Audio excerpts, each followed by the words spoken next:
Hey guys. All right. In this next lecture series, we're going to be talking about the appearance and functional morphology. So, what this is going to describe to us is how do they look? How do we know how dinosaurs looked? And how do they kind of move around? And what was their anatomy sort of shaped like? And how would that tell us about the way that the animal behaved and moved and all that? So, we're going to kind of split that up into two different lectures. We're first going to look at appearance.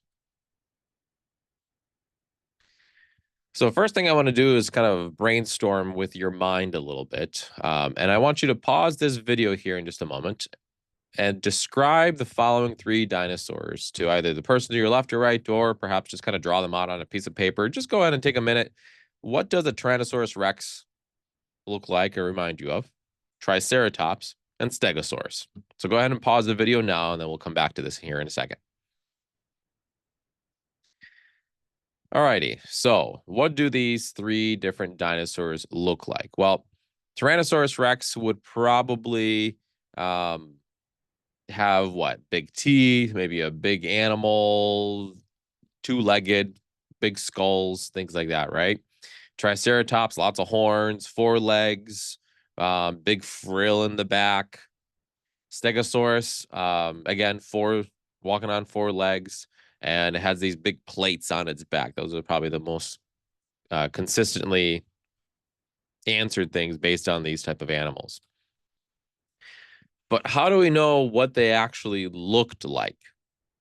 Have you ever actually stopped and asked yourself that whenever watching a movie that has portrayed some kind of an extinct animal, and just thought, well, how do we actually know that that's what it looked like? Well, that's what we're going to cover here, right? So the first thing I want to mention is for a long time, we thought that dinosaurs were like these big, massive, lumbering beasts where they kind of like drag their tails, and they've been portrayed as such and kind of in the past. Skeletal mounts have actually been shown like this before. This mount is no longer around. It's actually been adjusted, and it now looks like this one right here. So it looks a little bit different.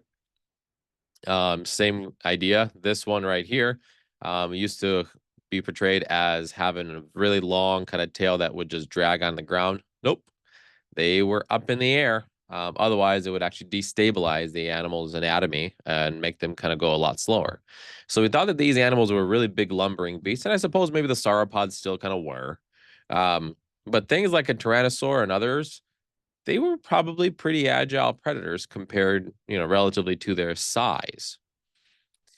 So here's a couple of Dinosaurus duck-billed dinosaurs. These are the ones that I like to study. So one of the things that, again, we used to portray them as is the lumbering beasts that drag their tails. Perhaps we're like in an upright position like this, almost like a human being just kind of walking around, ready to kind of go to work with the briefcase. This is a nice, beautiful rendition for anyone that's interested in art, by the way, by Charles Knight. If you really do enjoy painting and art, look up Charles Knight, and he's got lots of absolutely beautiful paleo art that was available. That was kind of around the beginning of the 1900s, when this is sort of how we would portray these animals. And his art is portrayed in lots of different museums, like the Field Museum in Chicago, the American Museum of Natural History in New York, and lots of others around the world as well, too. And this is sort of how we initially portrayed them, right? So paleo artists, individuals that can actually take something in their mind of so for instance, I can't really draw that well. That's why you don't see me drawing a lot of stuff on our slides. And so, but I can really visualize something in my head. And if I can describe that to someone to then draw it on a piece of paper, this is probably what we would have gotten to in the beginning of the 1900s, up to probably around, goodness, maybe like 1980, 1990, before we started understanding that dinosaurs weren't just these lumbering beasts. And so, one of the aspects here of duck-billed dinosaurs is that, and we mentioned this a little bit before as one of the characteristics of ornithischians, is that they have these ossified tendons. So we can see in this tail here, and the same thing with just this kind of schematic drawing. Unfortunately, they're kind of flipped in terms of orientation. And so what we're seeing is the ossified tendons kind of lining up like a gridlock pattern, almost like a scaffolding to help make sure to uphold the animal. So therefore, the tail doesn't just kind of fall down, along with some of their vertebrae even going into the thoracic region. So this helps us understand that these animals, again, were not just these lumbering beasts that were walking around slowly, just kind of trudging their way through. They could have actually run around quite a bit. They were quite agile, like many organisms that we see today. If you've ever walked up to, for instance, a cow seems like it's pretty slow, but it can move pretty fast. Okay. Another way that we know what they look like is because we are very lucky on certain situations when we have a beautifully articulated skeleton. Now, it doesn't mean that it's always the entirety of the skeleton, but a good chunk of it, or at least good portions of it, are in the natural pose of the way that the animal was. So therefore, for instance, if we look at the bottom right image, which we've seen a little bit before, this is a duck-billed dinosaur. And so what we have is almost kind of like laid down on its side, and it was very quickly covered. So the orientation and the angle in which these legs are, it's not necessarily that that's how it would be walking around, of course, but we know that that's the way that they would have connected, right? Same thing with the front arm here, the vertebrae. This is how the animal would have actually been in real life if it decided to go into that pose in a natural way. Now, if we go up to the top right, this one may be a little bit different. It probably wouldn't have been walking around with its tail all the way up like that, kind of almost like how dogs do it or cats do it these days with its neck all the way up in the air. Uh, it would have probably broken its tail and its neck in this way. But what we do know is that we can use this to help articulate one tail vertebra to another one, or one neck vertebra to another one rib to another one. So if we find a whole slew of different ribs, we can sort of match them up one to the next to give us a little bit of a better idea between each one. Bottom left image here is that of Archaeopteryx, the first bird. And so in this case here, there's actually a few other neat features beyond just the actual imprint of the skeleton, which is the brown parts, and that we have feather imprints. We have some around the tail as well too, which is really interesting. So therefore, that's how we know that this animal had feathers on it. And then lastly, in the top left here, this is actually one of my absolute favorite fossils that it's ever been found. This is a Boreopelta. It's an nodosaur ankylosaur, and this was found in southern Alberta, Canada, by a couple colleagues of mine. And this is an absolutely beautiful, beautiful fossil. It's as if though like this animal just laid down and just died. Um, it is so unbelievably well preserved. I mean, you can just see it from here. It just almost looks like the real thing. And if you ever have a chance to go to the Royal Tyrrell Museum in Drumheller, Alberta, these two are going to be definitely there for you to be able to see. Actually, all three of these here are going to be there. This one here, you'll have to go all the way to Berlin to be able to see the real fossil. So then how do we interpret the fleshy parts, right? So we can think about how the bones connect, as we've seen on the previous slide. But then how do we add on all of the skin, the muscle, and all the other stuff, right? Well, we start with the hard parts, and we try to make sure that the orientation is correct as much as possible. And then we start adding in muscles, skin, feathers, all that other kind of stuff in a way that we try to do as a best guess, or we compare it to modern anatomy as much as we possibly can. So for instance, here is an individual that on the right, this was a skull that was kind of renditioned from an anthropological study. They added in some eyeballs into that area because we know that that's where it went there. And these students were told, we need you to add on the soft tissue structures, the hair and everything else into this. So once they started adding this in, they started realizing, well, actually, once we add just some muscle, we have to actually add in, kind of have to bulk it up a little bit, because otherwise, many times animals will start looking shrink wrapped.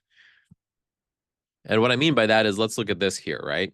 So if you look at the Tyrannosaur here, along with the crocodilian, well, between these two, uh, they sort of are looking like they were just shrink wrapped, right? It just looks like we took the skull and just took the anatomy of the animal and just plastered it right on top of the skull bones. But if we look at the dog skull here, well, we know that this golden retriever definitely does, its skull will look like this underneath if it's defleshed completely, but there's a lot of fluff to it, right? And so we have to take that into account as we are trying to reconstruct and reinterpret these animals. So in terms of some other structures, so some integumentary structures, meaning things like your hair, nails, your skin, scales, feathers, all that kind of stuff. If we look at a few of these images here, the one on the left is of Archaeopteryx, an image that we just saw a few minutes ago. It's an image I took at the Berlin Museum of Natural Science in Berlin. And this is where that fossil was found. It's the first bird. So in the areas where I show a yellow arrow, that's where we have feathers. So not only around where the arms are or the wings would be, we also have tail feathers. And so you can sort of see these outlines, and that isn't just drawn in with the scribes that we use to be able to clean up these animals out of the rock. This is actually what was imprinted onto here. If we then look on the right here for Psittacosaurus, a very early ceratopsian, then what we get is around various different areas, we have a lots of different types of material. So in this area here, under along his back, we actually have a little bit of a darker colored region, which scientists have taken out chromatophores. So these are these type of components and cells that we can take out of and molecules out of our skin that actually give us the coloring of our skin. So they were able to preserve those and get an idea of it. Now, unfortunately, we can only get kind of red and browns. We'll talk a little bit more about that, which is why this animal here is interpreted in those different color ranges. On the bottom right image or on the bottom right arrow, we have some spikes that are kind of coming out of here, out of the cheek areas. So that's starting the expansion of those jugals that ceratopsians definitely have. On the top left, we have these quills that are coming out of the tail. Now, whether they might have been present perhaps somewhere else, but they just didn't preserve, it's very possible. But we know that they were at least there in this animal because they are in and preserved. And we're also being able to, you won't be able to see this area here, but able to start to preserve more of the reproductive region and the anal region of the animal so that we could see that there was a cloaca there and other structures in terms of reproductive natures. So moving on from that, in terms of ornamentation, so things like sails, armor, feathers, plates, spikes, all that kind of stuff. So if we look at the images on the right here, let's kind of think about this first, right? So in this top right image, we've got two totally different looking birds, two different ducks. And I want you to ask yourself, are these two different species? Or perhaps is it the same and there's just some variety? And the real answer for that is they are literally the exact same duck. Okay. They are mallard ducks, some that you can just basically just see kind of going around in various different areas. I actually might be wrong on that in terms of a mallard duck. So if you're a birder, you'll know a little bit better than me, but they're a type of duck. And so this is the male, the one on the left with all the different coloration patterns. The one on the right is in this kind of drab brown is the female. Many times in birds, the male will end up having the excessive ornamentation. So like we see here in the peacock on the bottom, and the females will kind of have a very simplified coloration and ornamentation if they even have any. So what is this really used for? Well, like we kind of saw here, the idea of sexual dimorphism, meaning that the two different sexes of males and females will have a different coloration pattern so they can identify between each other within the same grouping. Oh, you're the male, you're the female, and things like that. We're not going to get into a whole lot of detail on that here, but if you ever kind of are interested in things like that or do want to talk more about it, I do offer a course called Animal Behavior, and you're more than welcome to register for that as well too to get permission. Even though there's a lot of prereqs, we might be able to kind of get you in there, especially if you're a psychology student. I would strongly recommend that because it'll give you an idea of not just how human behavior has evolved, but how behavior in general amongst animals has evolved. Another characteristic is that it gives us species recognition. So the same species can recognize themselves among perhaps a larger group and intermixing of different animals, like so let's say around some kind of a watering hole. And then lastly, sexual maturity. So this will tell those individuals that, yes, this individual is sexually mature, so therefore their reproductive organs are mature enough to allow for sexual reproduction to occur and be successful rather than it just being present. So therefore, the one of the partners would not be undergoing any sexual intercourse or anything like that if it wasn't going to be some sort of a benefit, right? Because then that will be wasted energy, wasted time. Sometimes there's courtship and courtship kind of dances and everything involved. And there's a lot of energy that goes into this. So we want to make sure that both sides are being treated fairly. So the other aspect that we can see in dinosaurs as well too is the concept of sexual maturity. So as I mentioned just a moment ago, so in three different types of dinosaurs here, in a duck-billed dinosaur called Lambeosaurus, in a horned dinosaur, Triceratops, and in our dome-headed dinosaur, we're going to just keep using the idea of this ontogenic spectrum of this life cycle from Dracorex, Stygimoloch, up to Pachycephalosaurus. And so what we end up kind of having here is that particularly in the cranial anatomy, it significantly changes from the juvenile all the way up through to the adult. And so at some point in here, these animals become sexually mature, meaning that they can reproduce with the others in the herd or within the grouping or their species. And so they become what we call in biology the effective population. Again, that's the effective population.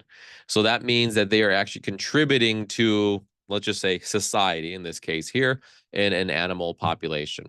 Otherwise, if they are just the young and they can't produce or be part of the effective, so they can't provide for any reproduction, then they are sort of a burden because they have to be constantly just fed. Or let's say they are on the other end of the spectrum in terms of age. And if they can no longer reproduce, because maybe they have, for instance, in humans, females will eventually hit a stage called menopause where reproduction becomes completely nullified. Males do not hit that same sort of thing, but the sperm count significantly reduces as the individual ages. So the likelihood of child rearing is significantly reduced as well too, but not completely nullified. And that does happen in some other animals as well too, in various different other mechanisms and ways. But we know that based on these cranial crest formations, that there was likely some kind of a sexual maturity aspect, because this is what we see in modern day today as well too, right? So this doesn't mean it's a good analog to be able to use for the extinct world. In ornithopods, one aspect that we always saw, and we just even saw on the last slide, is all these different types of cranial crests. So not only do they have maybe some kind of major crest, like a trumpet kind of making its way back, or these like big sails. These always remind me, if anyone ever watched the cartoon Beavis and Butthead, of Beavis's hair making its way all the way up above his head. But sometimes they kind of almost had like what's called like a coxcomb, similar to what you would see on a rooster or a chicken. And then some didn't even have that at all. And they might have actually had perhaps a fleshier nose area, because there's a bit of a bump kind of going around the nose of some called Gripposaurus and others. So there was definitely some sort of ornamentation that was going on these animals that we know of because of the skull morphology and some soft tissue structures like the soft coxcomb that's also been preserved on them. In ceratopsians, I mean, this one's pretty obvious. Okay, guys, in terms of all the skulls and frills and all the horns, we do know. So, for instance, in this top right image, that's Triceratops. So, going from a juvenile along the frill, it looks like that there's like a small little crown, and then those then get reabsorbed back into the frill into its old age, where only the horns are basically available. But the horns start to change in different orientation; they go more anteriorly rather than upwards. So excuse me. So a lot of that probably is based on some sort of sexual maturity and other aspects that we have also seen over time. In sauropods are a little bit trickier, right? As I mentioned before, when we covered them, we oftentimes only get a lot of their vertebrae, and they're named from like one vertebra or one part. Don't always have their skull, so we have to do lots of reconstructions to actually get these massive animals put together for a full skeletal mount, if anything. But they definitely did a few of them, not all, but a few did have tail clubs, like you see here on the very bottom, though very minor compared to what we've seen in ankylosaurs.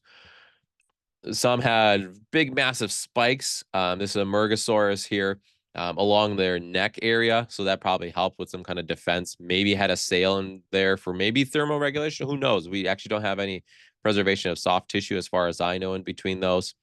And there's a possibility that along the neck, some people have hypothesized that there might have been perhaps even air sacs that came out, and that could have been useful for perhaps some kind of sexual demonstration, something in terms of defense or making yourself look bigger, things like that to make yourself look meaner and stuff if they were going to compete for a mate as well too. In Thyreophorans, so stegosaurs and ankylosaurs and nodosaurs, these ones are pretty obvious in terms of all the various different spikes and plates and tail clubs and everything. Mostly for defense in terms of tail clubs and spikes. And the stegosaurs, as I mentioned before, when we looked at them in terms of these plates, these dermal plates that they had, we do know that there was blood vessels making their way through them, so perhaps there was some aspect of thermoregulation. Maybe there was some color change capabilities like you would see in chameleons in modern day today, and octopi. So perhaps by adding in more blood to that area, maybe it would make it look more red and flushed. So therefore, that was maybe a more attractive trait to another mate, whatever it might have been. Who knows, right? Unless we go back there. But these are kind of things that we can hypothesize and kind of guess as a best guess compared to the modern animals today. In theropods, then, there's a lot of debate here in what was going on. We do know that they had really massive teeth, but the idea of lips is something new. So oftentimes when these dinosaurs are portrayed, that's is kind of what we're seeing here in this image that I'm in C that I'm going over. We always see the teeth of these animals just constantly coming out of the mouth as if they're not even covered up like a crocodile. But now there's some research showing that actually there was perhaps lips that would cover over this. So when the mouth of these animals was closed, they didn't look as mean as they do in many of the depictions and things like Jurassic Park, as we've seen before. Lots of feathers, likely. On Tyrannosaurus Rex, people go back and forth. This is kind of one of those things where you go to a conference and I sit down and I just bring myself a theoretical version of popcorn and just sit down and listen to people yell at each other. I've seen a book thrown once in a conference, and the person said, "That's preposterous." But yes, it doesn't happen often. But when it does, I'm glad I'm there to be able to witness it because it's quite a story to tell afterwards. But some people debate on whether tyrannosaurs had lots of feathers or some feathers, feathers all the way throughout their entire body. They were covered completely. We do know that they had some. I can tell you that because we do have some preservation of some. But we have kind of downy tufts around their head, the top of their heads, and some along their kind of back neck area. But whether that extended further down, who knows, right? But some paleo artists will interpret that a little bit further down, and they are perfectly in their right to do so. Because until we can show that there isn't the case, we can certainly interpret it this way as well too, as we've started seeing some evidence for it. And then lastly, this is the oddest interpretation here, in the bottom left here. This is of a velociraptor, a really weird looking one, right? It almost kind of looks like a really beefed up turkey. Um, well, I wouldn't say that this is wrong, right? If we look at a turkey, they've got this big, huge goblet and the gobble that kind of hangs down there. But if we just go from the skull itself, we would have zero idea that that's something that actually is there in terms of soft tissue anatomy. So who knows? Maybe they did have this kind of old man look to them. But if they did, I mean, it certainly might be even more terrifying than what we actually represent them as in most kind of films and movies. But we do know one thing is that definitely velociraptors and other animals like this, and most theropods definitely had feathers to some extent, to the point where sometimes they were very, very ornamented, and heavily covered in feathers. So then what about colors, right? So anytime that you see an interpretation of all these different types of colors in the extinct animals and like coloring books and children's books when you're growing up, those are based on the interpretation of that paleo artist. But they're in kind of the next slide. I'm going to show you a little bit of some information of that we're perhaps getting some scientific evidence for some of these colors. But what will colors tell us, right? There's a lot that they tell us in modern day today, particularly these 4 points here. The first one being camouflage. So some animals are going to use that like we see here in the bottom right, in C, with these owls being able to camouflage or disguise themselves into this environment that they're in. So it's going to be very useful for predators and prey for both sides to avoid detection. Some are going to be in very bright colors to stripes patterns, like you see up at the top, to perhaps give a warning sign to some other animals that, hey, maybe I'm toxic or I'm big, don't mess with me. This happens lots of times in many reptiles and amphibians. So if you have ever seen little tiny poison dart frogs, the reason why they're of various different bright colors is because they're poisonous. So if an animal eats them, it could actually significantly hurt them or kill them. So therefore, they're giving off kind of like a warning sign. Hey, might not want to mess with me, man. Okay, it's like when we see a caution sign or a danger sign, a danger zone sign. Then it's usually in red, yellows, bright orange cones, things like that. Uh, can also be used for sexual display, as I mentioned before in a previous slide, so I won't go into too much more talk about that. The only thing I'm going to mention on that again to reiterate is that males are often the more elaborate and more colorful ones, whereas females will oftentimes have more kind of a drabber color. That's, of course, not always true for all species, but it's a good general rule to use. And if I were to have to be forced to give you a number, somewhere around like 80% to 20%, kind of somewhere around there, perhaps. And then species recognition. So being able to tell that this is someone of your species, because sometimes animals can look very different to or very similar to each other.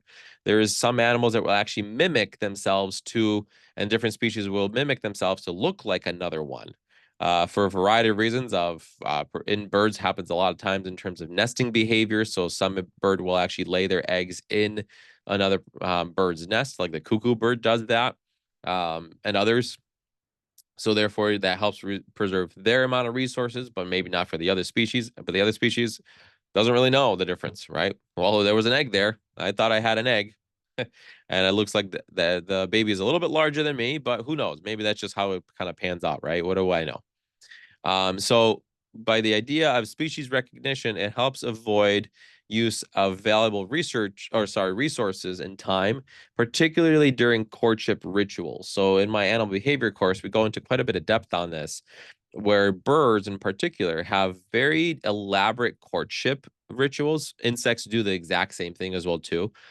Um, and that takes up a lot of energy to do that, because it's the same way that, for instance, you're wearing, very nice, good, expensive, let's say Jordans or Nikes or some kind of shoes and a gold chain or whatever it might be, a nice watch. You might wear like a nice suit or something, or have a really expensive purse that you're trying to show off to. Those are the those are basically what animals do, but with their bodies and their anatomy, right? Whereas for humans, we can't really change that too much except for getting maybe a haircut or something. Um, so we elaborate our body an extension of ourselves with various different clothing items and other things. So then lastly, how do we detect colors in fossil taxa? I alluded to this a little bit before. So these are various different kind of organelles, these kind of molecular kind of substances called melanosomes, and they're also found in these things called chromatophores within our skin, and our integumentary structures, our nails and stuff like that. And so, even though there's still quite a bit of debate between different research groups out there, we're getting pretty good resolution on things like this. So, this is part of something I call the molecular paleo revolution, where scientists and paleontologists are going beyond the anatomy, beyond the histology, which is the study of the tissues. And now they're starting to dive into to see if we can preserve any molecular substances and cells in extinct animals. And we're able to identify actually color pigments now. Now, we're only able to do that for kind of reds, browns, and some kind of drab peach colors. So that's why you're seeing this animal here uh, uh, shown in these drab browns and reddish brown colors. I suspect it might have had more colors than that, but it doesn't mean that every single dinosaur was bright yellow or blue or, with neon greens and highlighter yellows, because we don't oftentimes see modern animals like that, right? Maybe sometimes certain birds will have bright colors, and that might be true, but certainly the females oftentimes don't. Some animals need to be able to disguise themselves, camouflage themselves. So they may have not wanted to have something that was just all um, all bright colored, because then that would make them very easy to be spotted by a predator. So it's quite likely that many dinosaurs were pretty boring colors, but maybe had certain characteristics about them or certain parts about them that may have had perhaps some stripes or some brighter colors to them, like we have depicted in the past.